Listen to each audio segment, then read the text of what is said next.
Alright, we're on our way to the spot. Have crossed the George-Washington Bridge, heading north. And yeah, my agenda this weekend is to turn the fallen log into an actual footbridge. That fallen log to my wilderness campsite I'm lucky it's there, and it's usable, but only if your balance is good, if it's not too slimy, if you're not carrying something heavy. There's a lot of times when using that log is not great. And if the water was really high, like high enough where you couldn't wade across the brook, and if you fell off that log when the water was high, you'd be having a really bad day. I don't know, treacherous or deadly, maybe not, but certainly awful, especially if it's winter.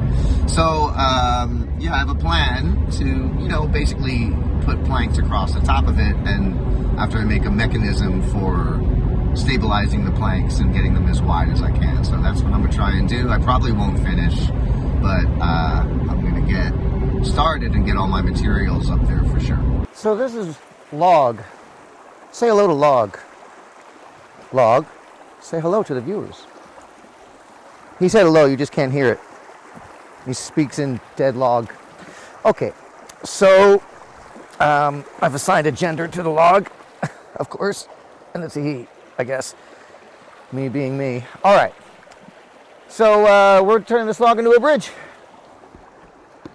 I'm gonna take this pull knife and get rid of shit that's gonna be in our way, and it's not conducive to safe bridginess.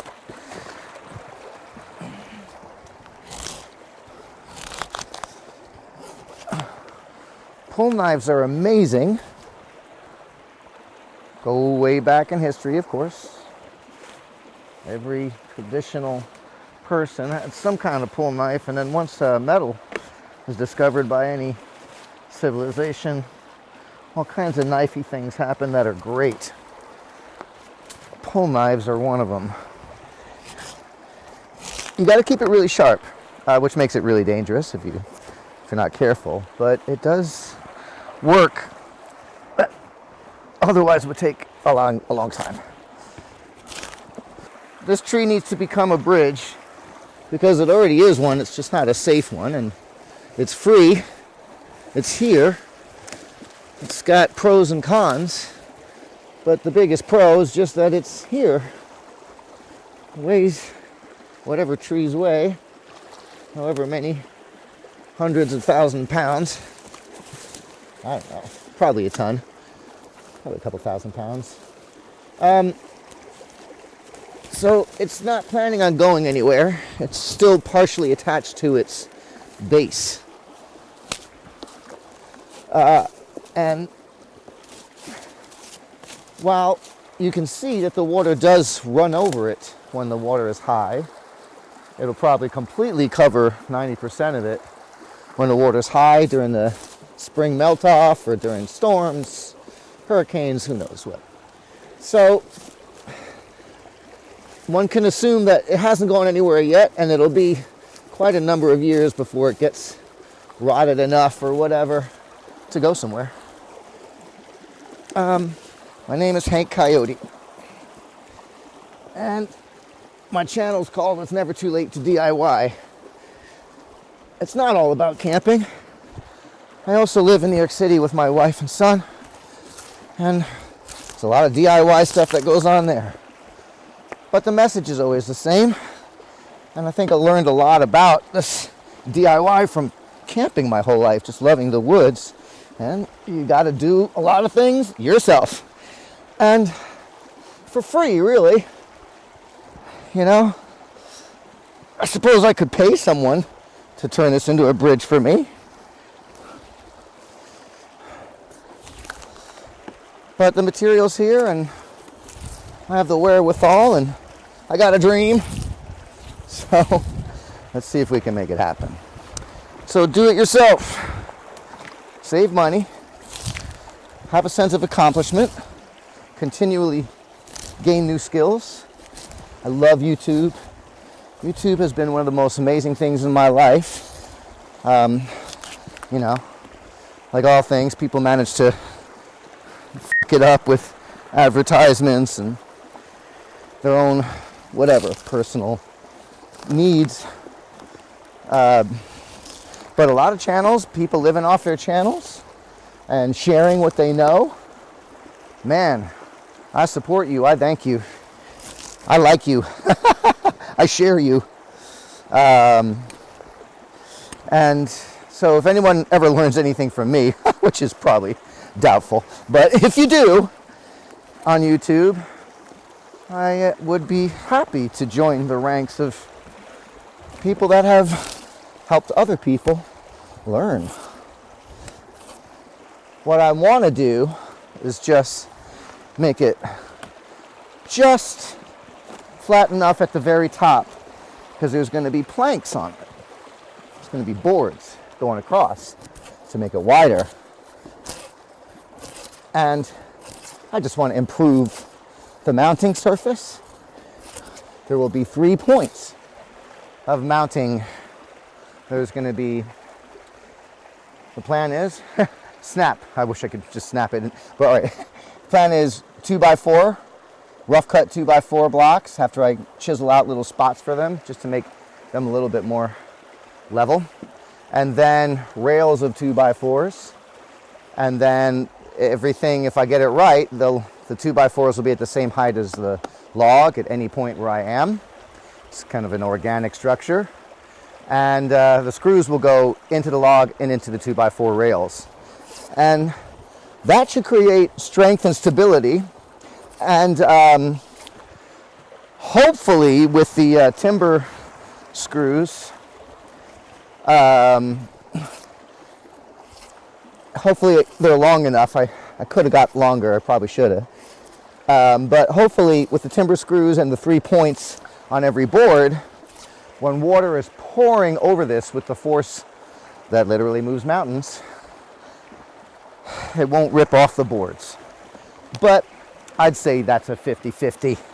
We won't know until we try, and if Mother Earth doesn't get my boards off this winter, I'm sure she'll keep trying. Because water is formidable force. Well, there's log. We'll get back to that after we have some bacon and stuff. So, welcome to Coyote Camp. There's some building materials. There's some bagel and hot water and my temporary lean-to in the side of what eventually will be a permanent lean-to. And then here's my little cooking fire. It's running rich because I had to burn off some bad gas, and that got the element all sooty, so that's why it's burning yellow for those of you that are experts with this type of technology. It needs to be cleaned out, just like a fuel injector in a diesel. So there's my permanent garage. I leave that up all winter with a few things that just need to be protected from the weather, but that can basically live outside. But yes, there is going to be a lean-to there, and let's save those bagels and cook some eggs. If I'm out here in the fall, why am I barefoot? Are my feet cold? Yeah, they're cold. They're not freezing. Our primitive selves, when we had to deal with cold all the time, and we had to, just be cold or kill more bears to get, whatever it was.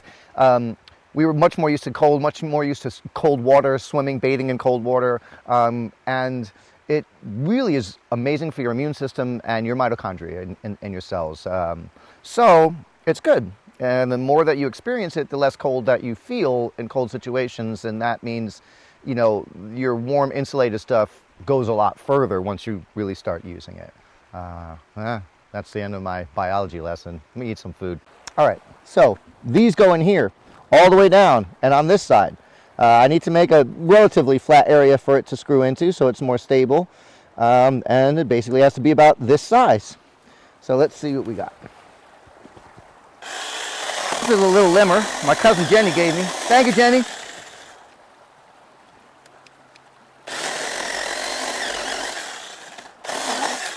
Man, I love you, cousin Jenny.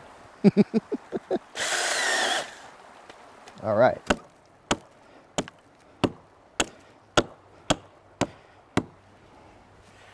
All right, so we've learned that we're cutting way too deep. So I can save time and saw energy if I don't do that.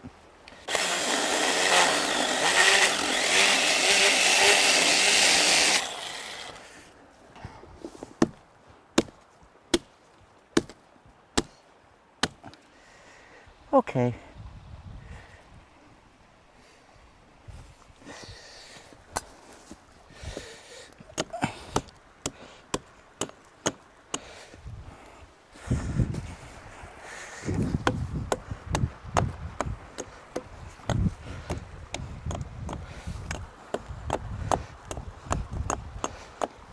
That's a real good start. Now, let's just continue down the line.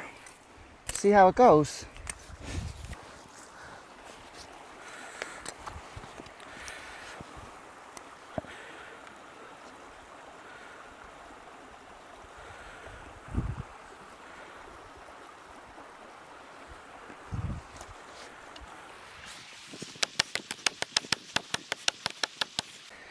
Now, this is coming along.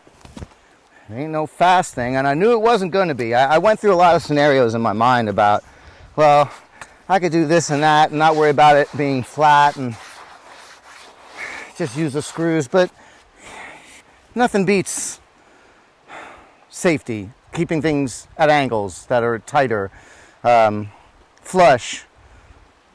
You could put a round thing here and screw into it. You could put a log, or if I had split firewood, which I don't. If I had a shitload of split firewood, I could have used that because it's triangular shaped. If I had enough pieces that were just right, or if I finagled pieces that were just right, that could have worked because of the nature of that firewood. But I don't have that, and this was cheap. And once I do all this thing will come together very quickly.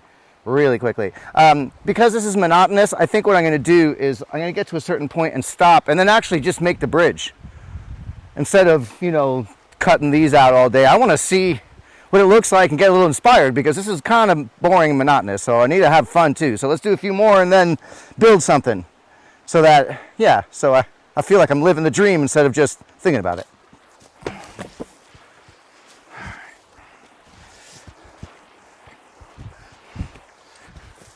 A lot of sitting in the dirt with this job. So if you're out in the woods and it's cool from fall to spring throughout the winter, I recommend insulated pants, quick drying, not natural fabrics.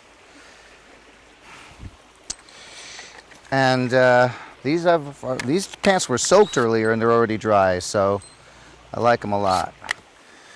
So the reason I cut the 2x4's rails into smaller pieces is because this log is continually curving. So I have to sort of make a guesstimation of where I want my lines to be. So smaller pieces will allow this to move with the curves of the logs somewhat.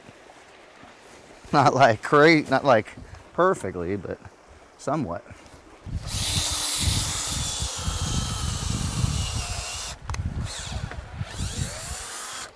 Probably should have brought that battery over here with me from the car. I was hoping I'd get a little further.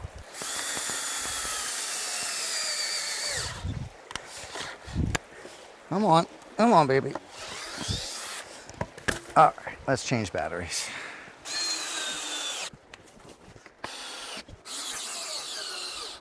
Well, here's my proof of concept as far as I got. But this is definitely gonna work. So you can see I tried, what about one screw? What about two screws? Two screws is, I think, gonna be the way. And it flows nicely with the log, with these small sections. So now I just have to develop like an assembly line concept. There's nothing I can do to speed up the chiseling out those nooks for the supports. But in terms of cutting the wood to meet the supports and installing it, I need a process that is faster. So I've already figured that out in my mind, what I'm going to do to speed it up a bit. It's probably going to take easily another 12 hours, but really realistically maybe 24 hours. and I'm not saying all work all the time, but you know, in a day doing this and all the other things that come up when you're in the woods trying to live, eat, etc., while you build something, all the issues I had with batteries yesterday, who knows what's going to happen next time. So, but probably 2 days, and it'll be gorgeous, I hope. The only problem is it needs to be stabilized.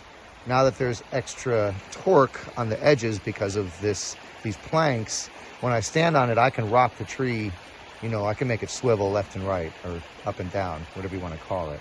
So what we're going to do is just, once it's all done, I'll make a little stabilizer with the same wood on the end here to keep it from rolling left to right. That's the word I was looking for, rolling.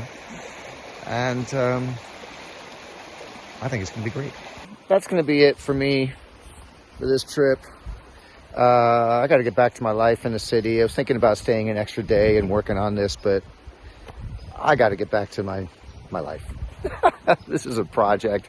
Even though it's important to me, it's not generating money yet, and so that means it's still a hobby until it's making money. Now, I am investing time and energy into this place so that it will make money, but I have a job, and I need to get back to it, and a wife, and a son, and a cat, and the weather's crap, and who knows what it's going to be tomorrow, so I think I got to beat it. I got to go to pick up some wood that was donated to me, that I don't really, you know, I don't want to drive 80 miles, 40 there, 40 back, but, you know, it's a gift. I can't dishonor the person that's giving me the wood, so I'm going to go get it, bring it back here, then pack up and head back to the city. A lot of driving today.